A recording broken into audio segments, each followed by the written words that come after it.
Good morning, everyone. Welcome. My topic this morning is Swami Shivananda, Mahapurush Maharaj. The meaning of that, of course, is a great soul. And I'm speaking on this topic because his birthday falls for me tomorrow and for you yesterday. I'm actually doing this on Friday. You'll see this, many of you will see it later on Sunday. It falls on Saturday, which is, we've decided, the 9th. And it's very late. This is a very unusual year. January is an unusual month because after Kalpataru Puja, after that we had Holy Mother's birthday, which is unusual. It's happened before. And Swami Shivananda most of the time also falls in December. This is because everything's done according to the lunar calendar, the Tithi. And you know, the sun and the moon don't line up so nicely. The time that it takes for the earth to go around the sun, 365 days. And the time that it takes for one full cycle of the moon is 28 days. 2 fortnights. So if you do that times 12, and you want to have 12 months in a year, you don't have enough days. So the Western calendar, we fudge with our months a little bit, have some at 30 and 31, and then we have a leap year every 4 years. India also has to have some type of leap year to catch up. So last year was that kind of leap year. So I have a theory that one of the reasons why 2020 was such a horrible year is that there was no birthday for Holy Mother or for Swami Shivananda in that year. Now the reason I'm mentioning all this is the second time that I'm giving this talk on Swami Shivananda. The first time I gave this was in 2005, and it was in January. That was also the year when there was no Holy Mother birthday or Swami Shivananda's birthday on the previous year. So I think that was the last time that both of their birthdays fell in January. So that means that they had one birthday at the end of one year, full year without a birthday, and then the very beginning of the following year. So this anyhow, none of this makes much difference, but anyhow, because his birthday is just around the time of this talk, I thought I would speak about Swami Shivananda. He was the second president of the Ramakrishna order and had many, many disciples. He was indeed a very great soul, and his life was very, very inspiring. It's very helpful, I feel, to study the lives of the direct disciples. Swamiji, of course, we know, Swami Ramananda, we have so many of their teachings, but each one of the direct disciples was really a gem. I always have this image of a necklace with the different types of gems and diamonds and pearls and rubies and all. Each one has its own special beauty and special feature. They had so many things in common, and yet they all had their distinctive personalities. So I thought I would speak about Swami Shivananda today. I also have some special feeling with regard to Swami Shivananda because many years ago, this will go back to some years before I came to Washington, D.C., Swami Swanandaji engaged me in a project. He also had great love for Swami Shivananda, although he never met him. When Swami Swanandaji first came to Bellarmut from his home in what was then East Bengal, he was 15 years old, and the only remaining direct disciples were Swami Vijnananandaji and Swami Abhedanandaji, and he met them both. That time, of course, took initiation with Swami Vijnananandaji, but he was very interested for some reason in seeing that all of the reminiscences of Swami Shivananda were translated into English and published in a book. Now, many of them had been done earlier and published in Vedanta Keshari and other places, and he also wanted to have the ones that were unpublished first published in Vedanta Keshari. So he engaged me in this project. Some of these were, as I say, things that I had to re-edit. And then I think I did some after moving here also, that he just told me every month or every couple of months, and do another reminiscence, send it into Vedanta Keshari, and then we'll print the whole thing when it's done. So now we have a very nice volume called Swami Shivananda as we saw him. As I say, I wasn't involved in all of them, but many of them I had the privilege of working on they were almost all in the original Bengali. There may have been a few that were non-Bengali speaking disciples that wrote about him. So I also developed some special devotion and feeling of attraction to Swami Shivananda. He was born in 1854. So that means that he was just a year younger than Holy Mother. He was quite a bit older than most of the direct disciples. Swamiji and Swami Brahmananda, they were all born in 1863. So he was close to 10 years, or you can say 9 years older than them, and just 1 year younger than Holy Mother. He was born in a small town near Calcutta, east of Calcutta, Barasat. I had never been there before. I went on my last trip with Swami Sarvadevananji. It was the first time I had been there, surprisingly, because it's not that far. And it was very wonderful to be able to go there, not far from the birthplace of Swami Shankaranandaji, a later president of the order, and the guru of Swami Sarvadevananji. So it was very nice to go there, both places with him. It's very interesting how his birth was so similar to that of Swami Vivekananda. And in Swamiji's case, there was no son. The daughter was born, maybe one or two others died in childhood, but there was no son. So the mother prayed to Lord Shiva for a son, and had her aunt, who lived in Varanasi, go to a temple there and pray. A very similar thing happened, that the first child was a daughter, and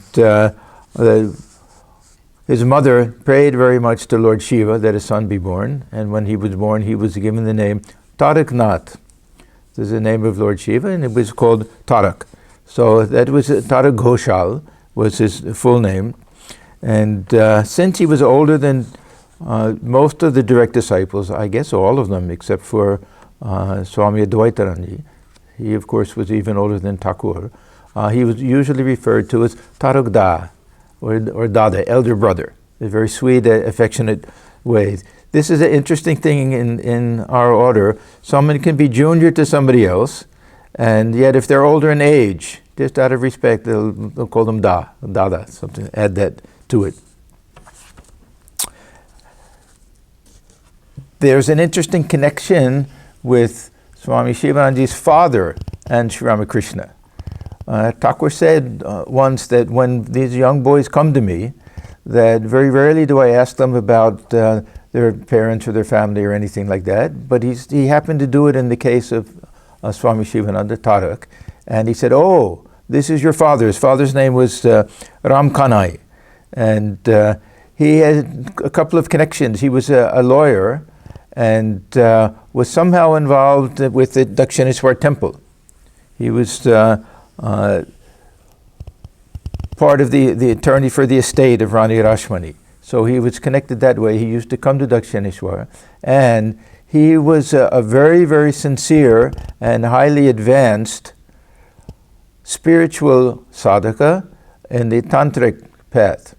And he knew a lot of these things. When he came to Dakshineshwar, that was the period when his body was burning terribly, Sri Ramakrishna, as part of this Mahabhava, this ecstatic state that he was going through. One of the side effects of all of this, or symptoms you could say, was a burning sensation throughout the body. And it was Ram Kanai, it was Swami Shivananda's father, who told Thakur to wear an amulet.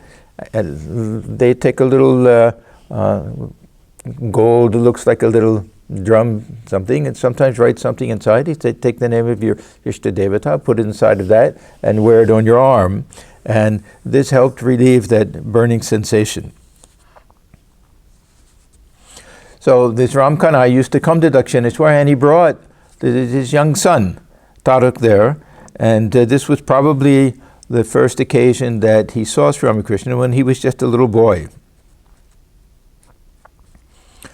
His father was also, as an attorney, he was well-to-do, but he was very generous. This is another common feature that he shared with Swamiji's father, that he was generous to a fault. So even though he earned a lot of money, he gave away a lot of money. And they kept many, many students with them, really so generous that sometimes they said that there would be as many as 30 students, poor students, that would be given shelter and food at their house who couldn't afford anything else, so they'd be able to have their education. The family life they had to experience many tragedies in their life. That Tarak's mother died when he was quite young. He was only 9 years old, and he always felt a great sense of loss. This happened with many of the direct disciples. Not many, but others. Swami Brahmananda also, the case of M, also his mother died. People died young in those days. Either the father or the mother. It wasn't unusual for one of them. And so he always felt that he was half an orphan. Even very often, even when the father would remarry, still that connection wasn't there. So he felt that loss, which interestingly will be fulfilled when he met Sri Ramakrishna, the loss of his mother.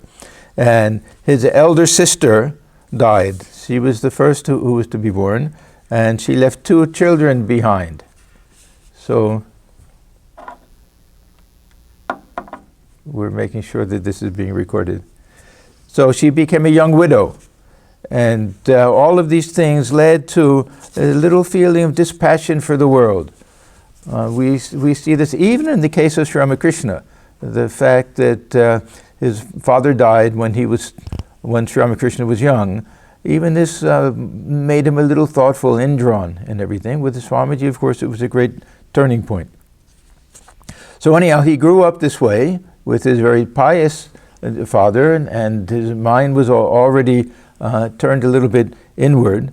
He was a good student, but he didn't care for his studies very much. We see this with some of the other disciples, Babu Ram Maharaj and some others. And because his father was so generous, and his father really didn't care about earning too much money, then Tarak left school. He didn't do any higher type of education, and he took a job to help the family. So he worked in northern India for the railway system, and in his spare time, he would do his spiritual practices. He spent a lot of time in meditation. He had a very natural bent toward spiritual life and toward a life of renunciation. We see that even during Thakur's time. He would stay wherever. He lived in Ramchandra Datta's house sometimes, and really was almost living like a monk, you can say, before even taking monastic vows. So he spent long hours in meditation, and the one thing that obsessed him, that his mind was always thinking about, was how to attain that blessed state of samadhi. We all want to be able to ascend to that transcendental plane where we can have direct realization of that higher reality, Brahman, realize the true nature of the self, have this ultimate experience of God realization. He said, then the idea of samadhi would agitate my mind, how to be absorbed in the bliss of samadhi, forgetting the world. This keen desire occupied me most of the time. I was very fond of the meditation pose of Shiva and Buddha. I tried to attain samadhi month after month. I rarely slept at night. So this will be, when he's still, I don't know exactly how old he is now, but still a young man. I rarely slept at night. I had that one thought, how to attain samadhi. Now, we can see that he wasn't preparing himself for a family life or life in the world, having a job and responsibilities and everything. In fact, he had no interest in marriage. But we'll see throughout his life, he had a very tender heart. Often it would seem to be covered over, and people thought he was very grave and sometimes very strict and everything, but he had a very soft heart. I mentioned earlier that despite his father being an attorney and able to earn a lot of money, that he never saved money. And when it came time to arrange a marriage for his daughter, they really couldn't afford to do it in those days, or in that tradition, he would have to be able to provide a dowry. So he happened to meet another family in a similar situation. They had a son and a daughter, and Ram Kanai's daughter and son were also roughly the same age, and they arranged a deal that there'll be no exchange of dowry, but my son will marry your daughter, and your son will marry my daughter. So this is the arrangement, and they went to Tarak and explained to him, his father explained to him, that look, unless you agree to this, your sister may never get married. We simply can't afford it. And he was so soft-hearted and had such love for his father and for his sister that he agreed to this, even though he had no interest in marriage whatsoever. Now it turned out that the wife that was arranged for him was an equally pious person, and their marriage was very much like the marriage of Sri Ramakrishna and Holy Mother. And unfortunately, sadly, that she did not live very long, but even when they were together in married life, they never consummated their marriage. They never lived as a husband and wife, and this is how he got his name. When Swami Vivekananda heard about this, he said, you were able to live with your wife and without having any relation with her, this is a sign of a great soul, the Mahapurush. So from that time onward, he became known as Mahapurush Maharaj. Swamiji was good at giving nicknames. Even the Swami Brahmananda, it was Swamiji who gave that nickname Raja Maharaj. One day Thakur was saying that, see this young boy, Rakal, he has the intelligence of a king. He could rule a kingdom. So then Narendra, Swamiji, he said, then he'll be our Raja. See, no jealousy. You would think, we'd say, well, I can also run a kingdom. But no jealousy, so he gave him that name. So it was Swamiji who gave him this name of Mahapurush.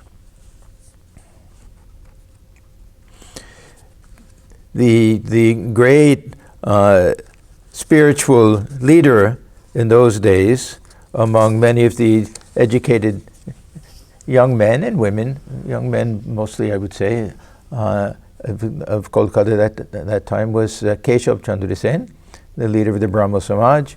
And we know that Swamiji and Swami Brahmananda and many of the others went there, and through that association came to Sri Ramakrishna. Tarak was also one of them. He was greatly attracted to the personality of Keshav, and he was a member of the Brahmo Samaj. But this was the case with many of them. There was something missing.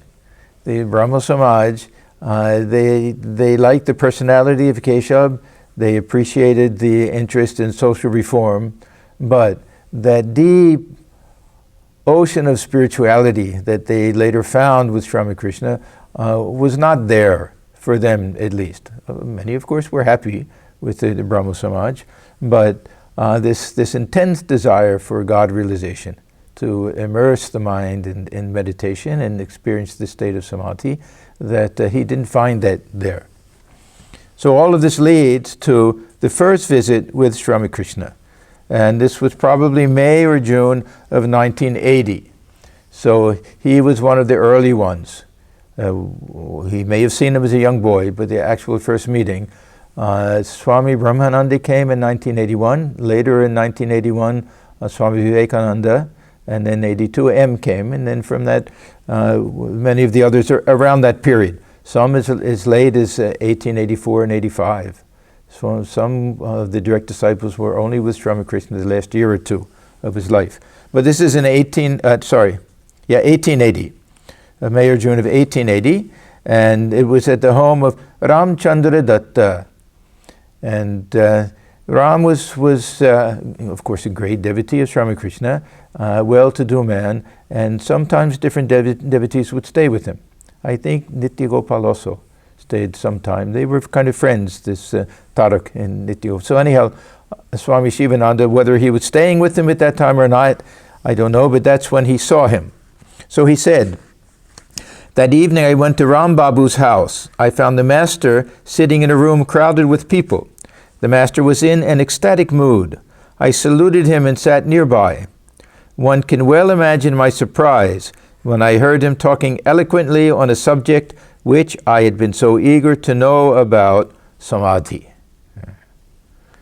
So this is very similar to what happened in Swamiji's case, the Narendra, that he saw Swami Krishna the first time just at a devotee gathering and didn't really have that first meeting where that divine touch is there until he went later to Dakshineshwar. So this is what happened here. He said there was no chance for a private talk on that occasion. So he went within a month or so to Dakshineshwar to see Sri Ramakrishna. And he bowed down before him and felt some special tremendous reaction. He said that he felt it as if I had gotten my mother back. That, all of the disciples had a different attitude towards Sri Ramakrishna. And the Swami Shivananda, Mahapurush Maharaj, that somehow he looked upon Thakur as his mother. Sometimes would address him as Ma, even. So I don't know if any of the others had that exact type of feeling towards him. But he said, I felt as if I had once more gotten my own mother back. And Thakur placed his hand on Tarak's head and caressed him as if he were a small child. He said, at once, I felt a deep attraction for the Master. I felt as if I had known him for a long time. My heart became filled with joy. I saw in him my tender, loving mother waiting for me. So, with the confidence, faith, and certitude of a child, I surrendered myself to him, placing myself entirely in his care. I was certain that at last I had found him for whom I had been searching all these days. From then on, I looked upon the Master as my mother. Now, Thakur waited for the second visit to play his tricks. Thakur had tricks. He would touch people, he would raise his hand, he would pretend to wrestle with them. He had different ways of transferring his power, transmitting his power, and giving some awakening and some type of initiation. So this was the second visit, or it's a second or third visit. And Tarak was already starting when he would go to spend the night there. He felt so close to him. And Sri Ramakrishna, in some ecstatic mood, just touched his chest. That was often enough. And through that, his mind got raised. He lost all outer consciousness of the world. They always write, for how long I stayed in that state, I don't know. And then he said, as a result, everything became revealed to me. So wouldn't it be nice if it could happen to us? Somebody touches us and everything is revealed. I realized that I was the Atman, eternal and free. I realized that Sri Ramakrishna was a special manifestation of the divine, born for the good of humanity, and that I was born on earth to serve him. Now, Swami Shivananda was not counted by Thakur as one of these Ishvara Kotis, one of the companions. But there are two theories. That one, that these are those who are born with him age after age, and the other is that he was born with Sri Ramakrishna this time. Maybe not before, but from now on he'll always be there. So he used to say sometimes, no, don't ask me about the Ishvara Koti business, I'm not one of them. He said, but by Thakur's grace, I've become one. So we have this feeling, of course, that all of the direct disciples now are pulled into that orbit. Of course, they were pulled to come with him also, but for some reason he designated 6 particulars Ishvara Kotis.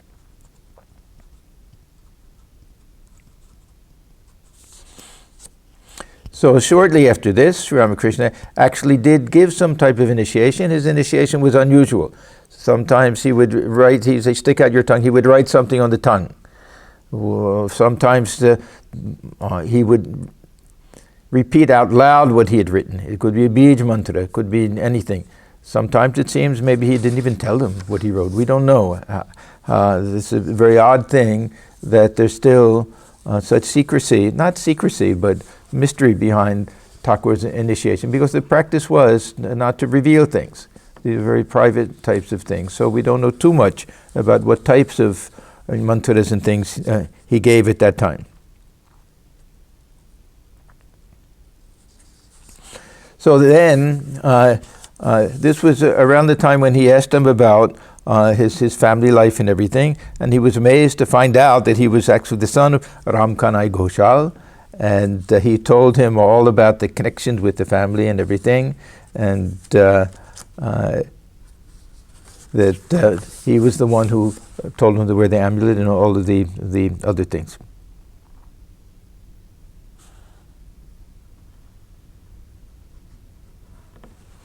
Of all the direct disciples who actually renounced the world, Thakur was the first.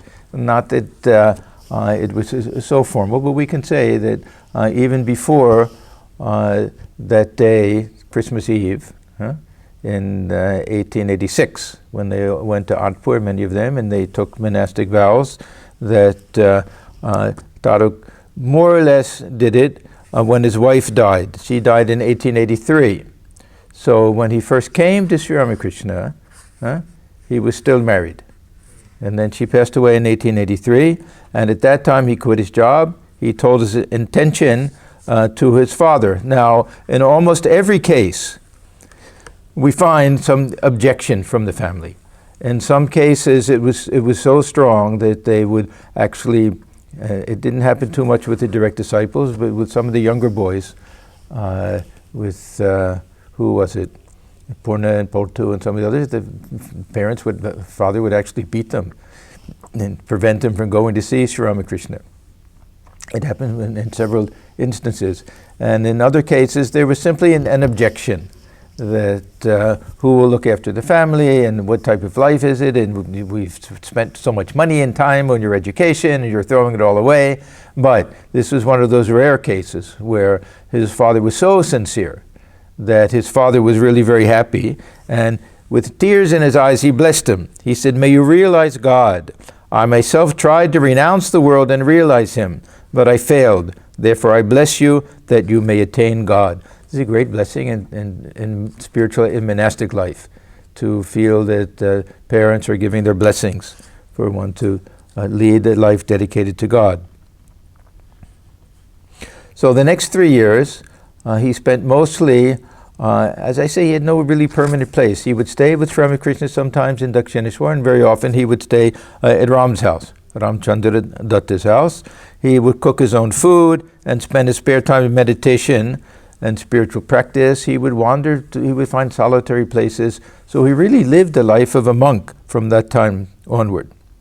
And when Sri Ramakrishna got his illness, when the first signs of cancer of the throat were there, this is in April of 1885, and Thakur was moved to first Shampakur, then Kashipur, and Thakur was one of the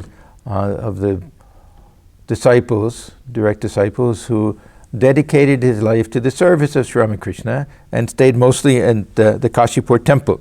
He was also one of the ones who accompanied Narendra when they went to Anandpur.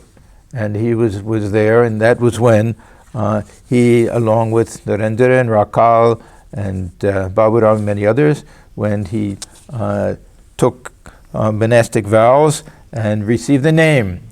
Most of these names, we assume, were decided upon by Swami Vivekananda. And interesting that Swami Vivekananda, he sort of wanted the name Ramakrishnananda, but knew that Shashi, that was the one who served him so much, that he's the one who deserved it. Another incident of Swamiji's humility. We don't think of him as the humble type, because he was so bold and strong, but he had a very deep sense of humility. So it seems that Swamiji gave Mahapurush the name of Shivananda, because he had that bearing. He had the just looking above the whole world, that tremendous detachment. So he was given the name Shivananda, and then later we know the name Mahapurush Maharaj. So since he really had no place to live anyhow, as soon as the Baranagar Mutt was started, the first monastery of the order, he was one of the first ones to move there. Even when Swamiji had to go back and forth a little bit, and others, he had no place to go back to. So he was really one of the first full-time members of the first monastery of our order, along with Swami Advaitananda. He also had no attachments to anything.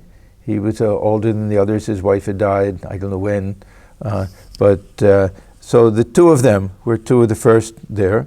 And we know how intense life was for the young monks at the Varanagore Mutt, how they would spend hour after hour in meditation and japa and spiritual practice and spiritual reading and singing and dancing and kirtan. They would be forgetful of day and night. That Swami Ramakrishnananda would have to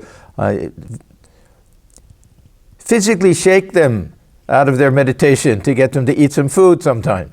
And how he looked after the whole monastery. So he also would sometimes spend entire nights in meditation. And they all found it so joyful that we would think that to just spend your time on, just to sit for that long. The body aches, this and that, but they were in such a deep mood of renunciation. They didn't care for anything. The clothes, they had no decent clothes, even cloth. They had one nice set of cloth. If anybody had to go out, they could wear that. Otherwise, they're dressed practically in rags.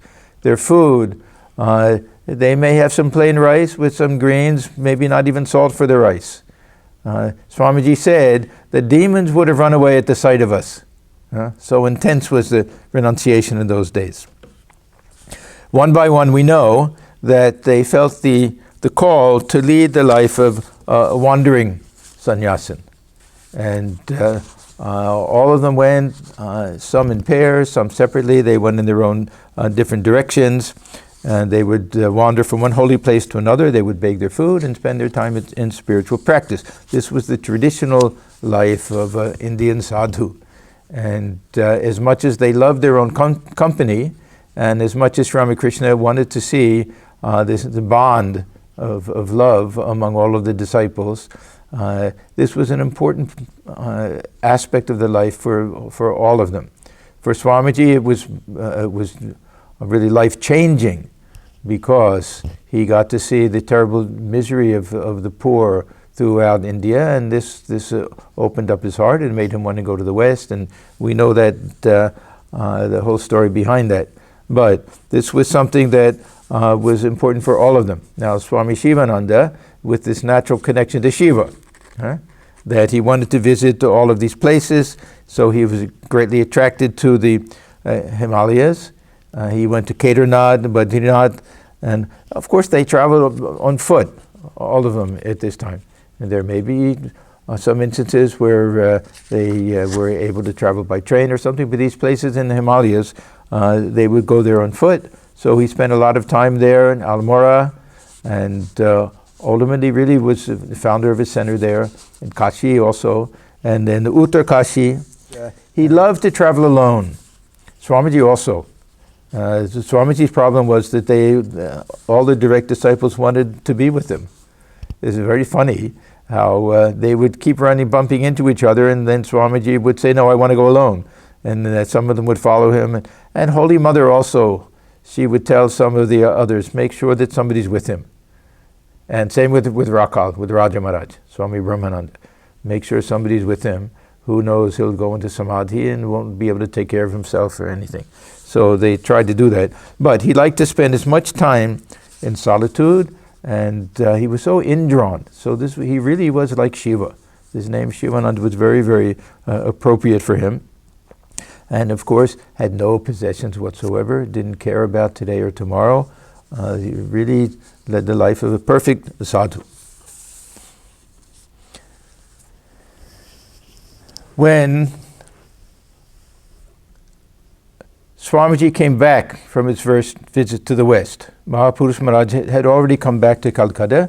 The monastery at that time had already been moved, so now it was in Alambazar. It was no longer in Baranagore. And Swamiji wanted to now organize something. He wanted to organize the work. when he came back from the West, he realized that this organization is something that is a necessary evil, he used to say. The necessary evil, this is the way things get done. It can spoil things a little bit, too much of organization, but it had to be done if they were to accomplish what he felt was Thakur's will and what he was born to accomplish. That means to found this Ramakrishna order, the Martin mission, the social service work, and the monastery for the future monks to come.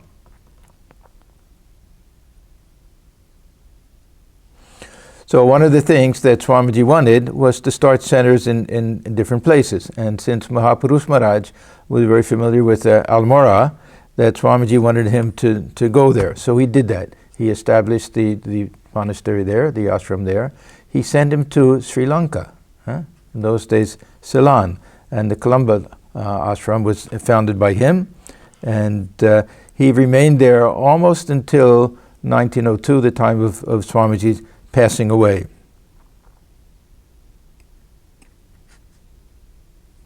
What happened at that time, before Swamiji passed away, and he was in Varanasi, there's a Benares at that time, and he was offered some money, 500 rupees to start a center.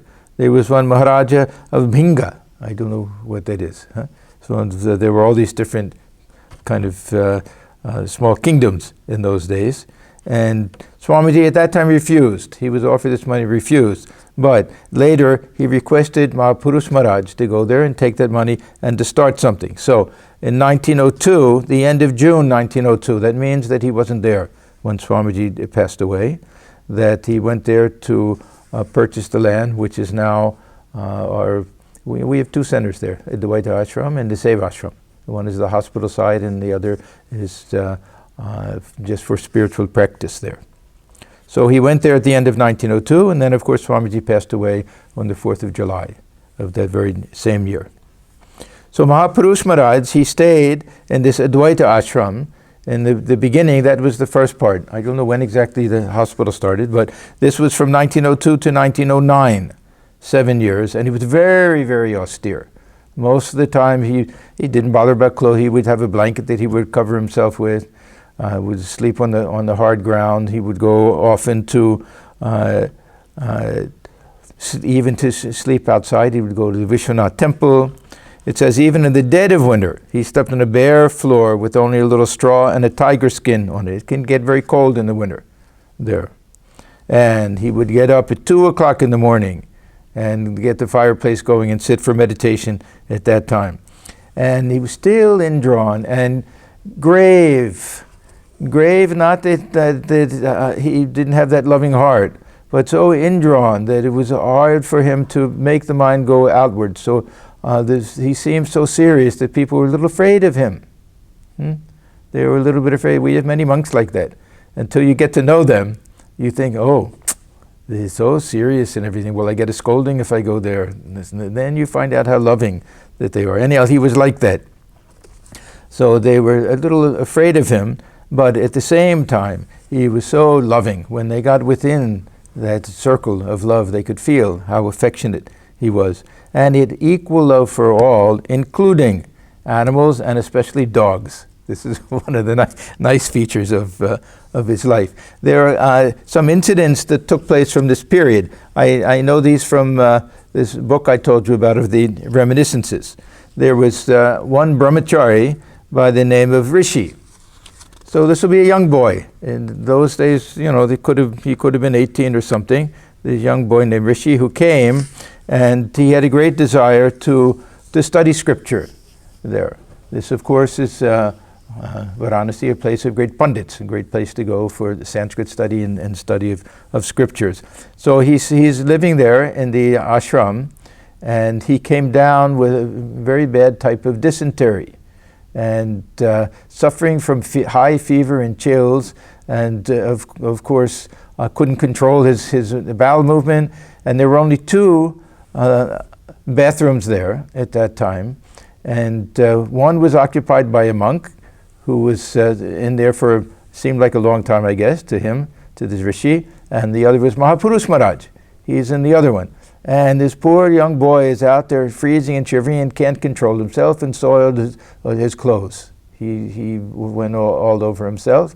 And when Mahapurush Maharaj came out, he saw him there and understood the whole thing. And he said, Rishi, why didn't you say something? Why didn't you call us? We could have come out and everything. And he said, oh, I didn't want to disturb you at that time and everything. So Mahapurush Maharaj said, all right, you do one thing. You go and remove all your clothes, leave them here. They're all soiled. And you go and bathe, use the toilet and bathe and clean yourself up. And then you can come back. And without saying, so he did it. And without saying anything to anybody, Mahapurush Maharaj himself took, and remember how senior he is at this time and how highly respected. And he took the clothes that were all covered with filth from this young boy and himself washed everything with soap and water and hung it up and cleaned everything for him. And of course he was very embarrassed afterwards, but it just shows that tremendous heart that he had. At that time, there were always dogs around. Of course, when he was at Beller Mutt, we know more stories about that, but there was also a dog. He would be given 4 chapatis every day. Now, in those days, all of our centers were very, very poor, and perhaps the monks barely got 4 chapatis a day. So quite likely, one of the monks was a little resentful. And anyhow, somebody beat one of these dogs. And Mahapurush Maharaj was so upset that he called and the dog couldn't come, and he understood what had happened. And thereafter he nursed it day and night and fed it himself. And if anybody came forward to say, no, let us do it, let us help wash the dog and clean it and everything, he'd say, no, you have no mercy, you have no compassion. Go ahead and do your spiritual practices and leave the rest to me. So he would take care of that himself. And while he was there, so indrawn, spending all of his time in meditation, and at the same time, he started a free nursery school for all of the poor children of the area. So this is really the first phase of his life with regard to the organizational type of work. Then in 1909, he left Varanasi and returned to Beller Mutt. Swami Brahmananda was the president of Beller Mutt. When Swamiji came back from the West, he really came back with this feeling that I want to turn everything over, that I've done my part of the job. He never cared to be the first president of Beller Mutt. He wanted Raja Maharaj, Swami Brahmananda, to be the first president, so he was president at that time. And Swami Premananda was really the manager of the mutt. But whenever he wasn't there, Mahapurush Maharaj really functioned as the manager as well. And he traveled to many different places. He traveled with Swami Turiyananda and Premananda and Ramananda. And when Swami Premananda passed away, that was in 1918, then Mahapurush Maharaj became full-time manager of Beller Mutt. Now, to replace Swami Premananda was not an easy thing, because he was really the mother. He was the mother of the mutt. We find this very funny combination of this very soft, tender, loving heart and his wonderful ability to scold.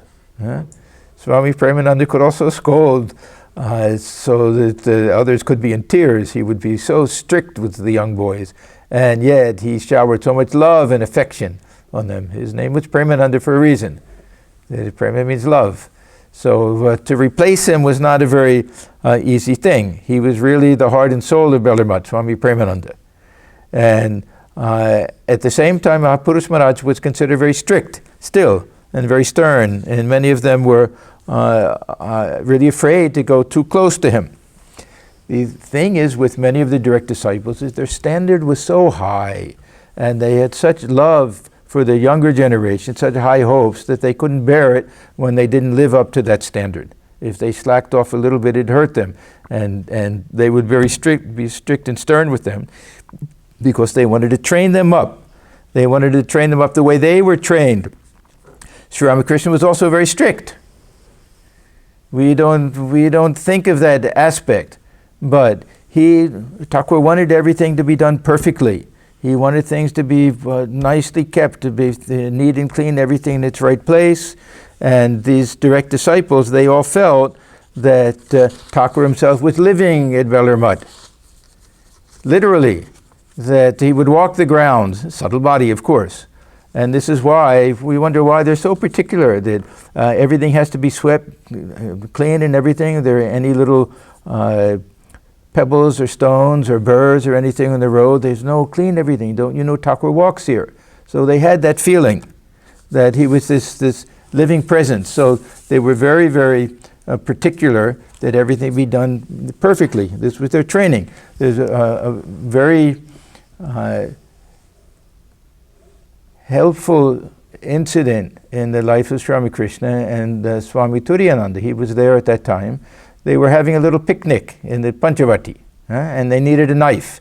Maybe they cut fruits and things like that. Thakur kept a knife in his room, so they came and asked for it, and they took the knife, and then he said to Swami Turiyananda, then Hari, that make sure that the knife is put back when you're finished. He asked him 2 or 3 times. Why is he asking so many times about this knife? And then afterwards, everything is done. He said, did you put the knife back? And he said, oh, let me go see. So they got the knife, and he came and he brought it back and he put it on the shelf in the room. Then Thakur said to him, where did you take it from? He said, it was right by your bed. He said, then why are you putting it back on the shelf? You should put it back exactly where it was, where you took it from.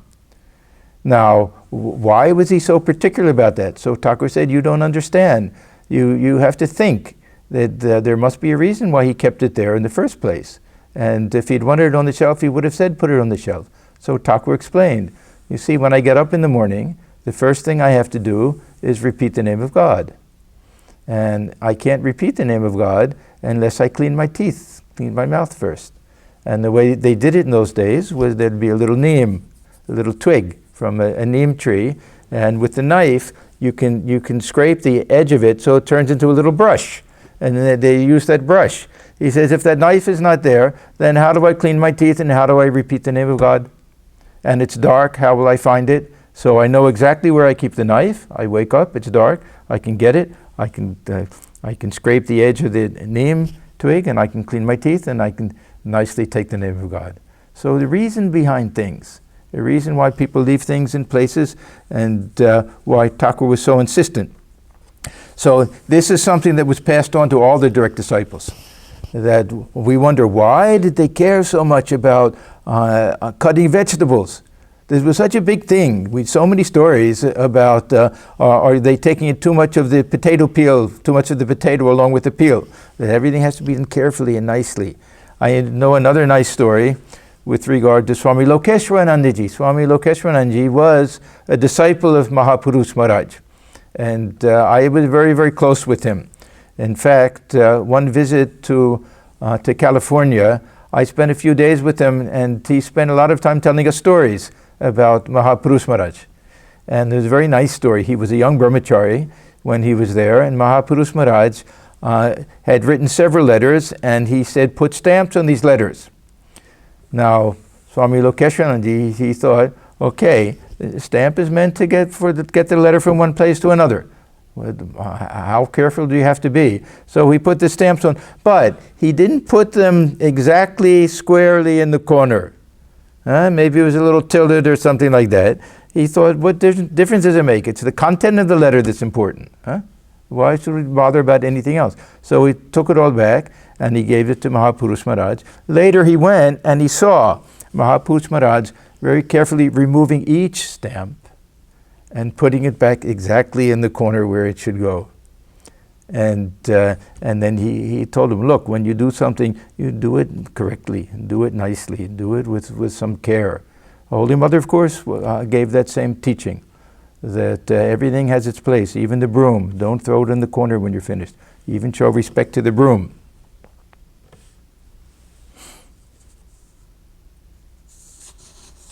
There's another very well-known incident with regard to Mahapurush Maharaj and Holy Mother.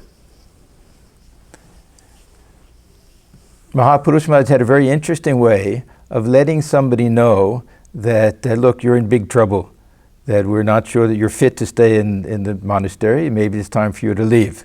A very interesting thing that he would say, he would tell the monks, you see this fellow, you give him 2 paisa. Now, what did they mean 2 paisa? 2 paisa was what it cost to take the ferry from Bellermutt to the Calcutta side. Huh? So one day, one of the but he would secretly tell the older monk, give him 4 paisa. If when he goes back, he realizes his mistake, he still has a desire to be a monk, he'll have the 2 paisa, he can come back again.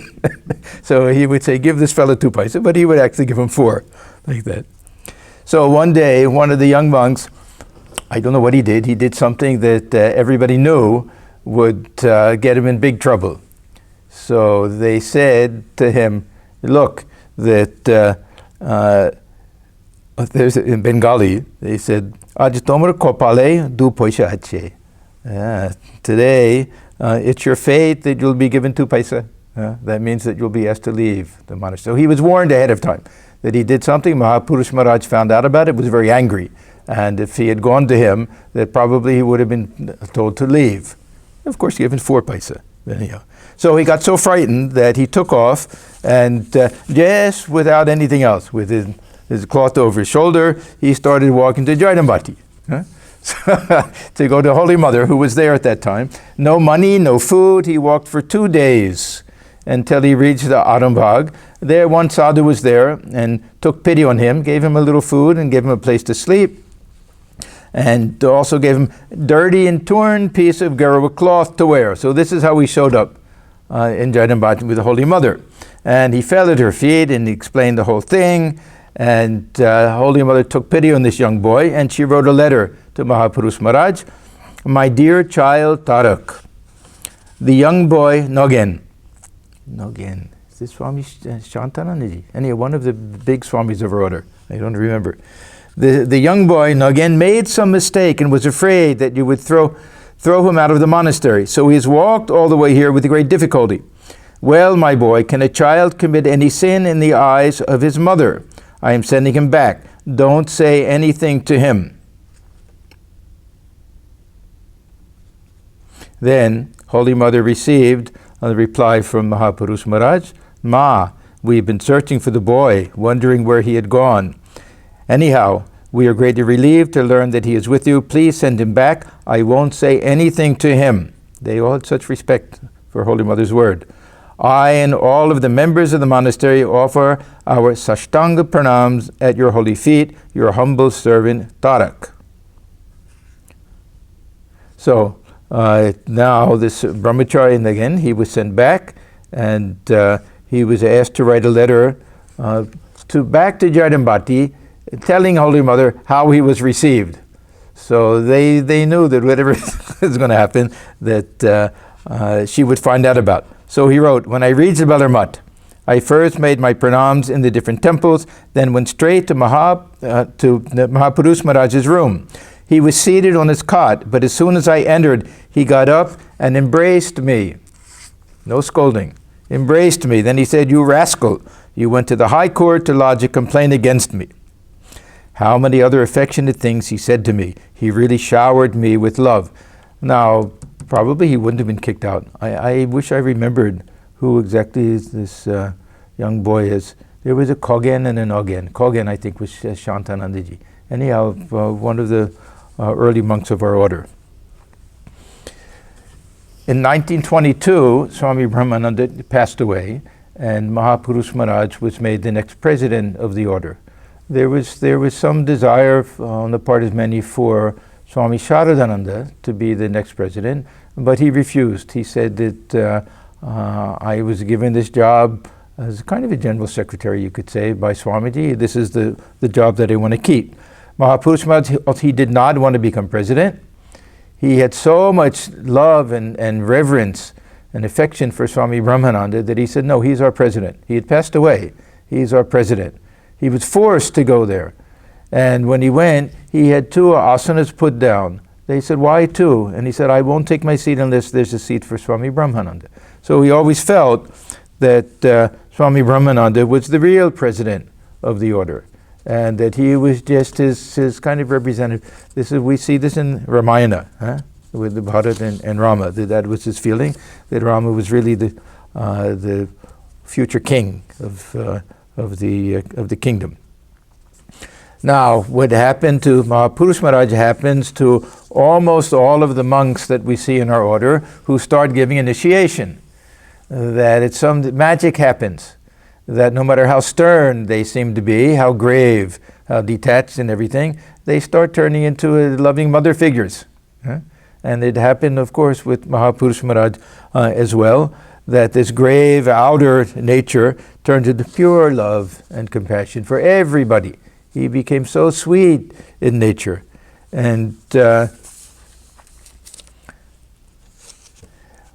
just showered his grace on everyone. People would very often come to him and say, please bless us, give us your blessings.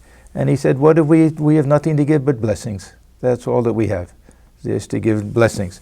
So even though he had founded different centers, you see Almora and Kashi Center and Colombo and Sri Lanka, he was really known for his tenure as president, that he was there for long with so many disciples, and he was so loving and sweet in nature, and how much he relied on Sri Ramakrishna.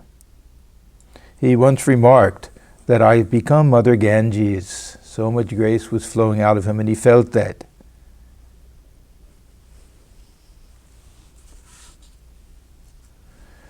We saw how quick he was to give 2 paisa to those to send out. Now the opposite happened. People would come to him, some of the older sadhus, and they would say, look, this young boy came to join, but he's doing this and that. He doesn't get up in time. He has bad habits and everything.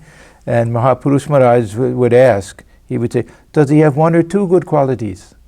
And the monk said, yes. And then his face radiated with joy. He said, that's enough. And then he would allow the monk to remain in the order. We know about his love of animals, and this extended even to fish. You know, Bengalis are great fish lovers.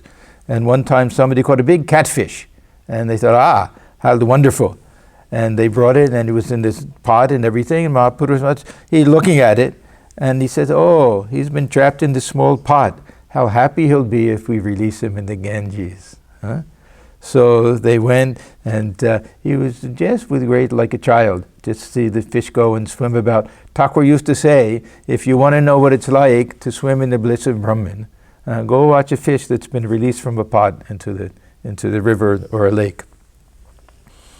He loved the cows. He would go every day. He would feed them himself. He would pet them. He would play with them. They all knew him. They recognized him. He knew all of their names.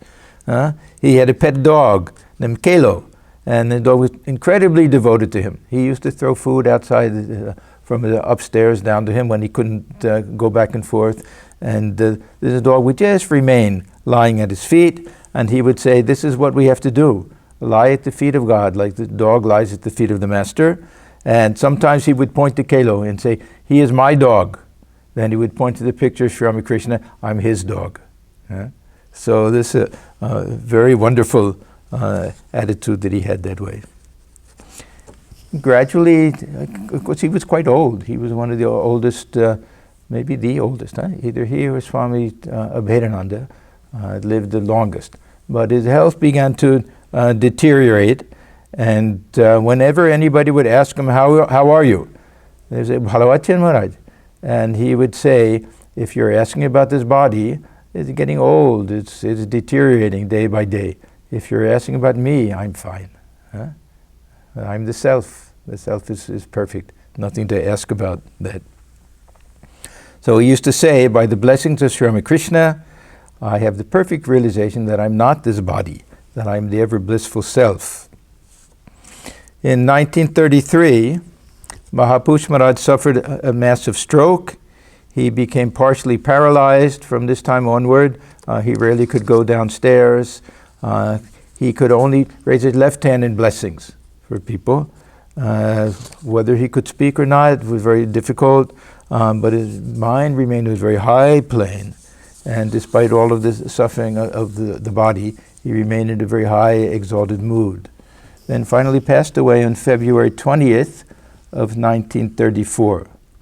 So we see this beautiful ideal of a life well lived. The sadhu life is lived following all of the highest ideals, following all the ideals of Sri Ramakrishna, a life of tremendous dedication.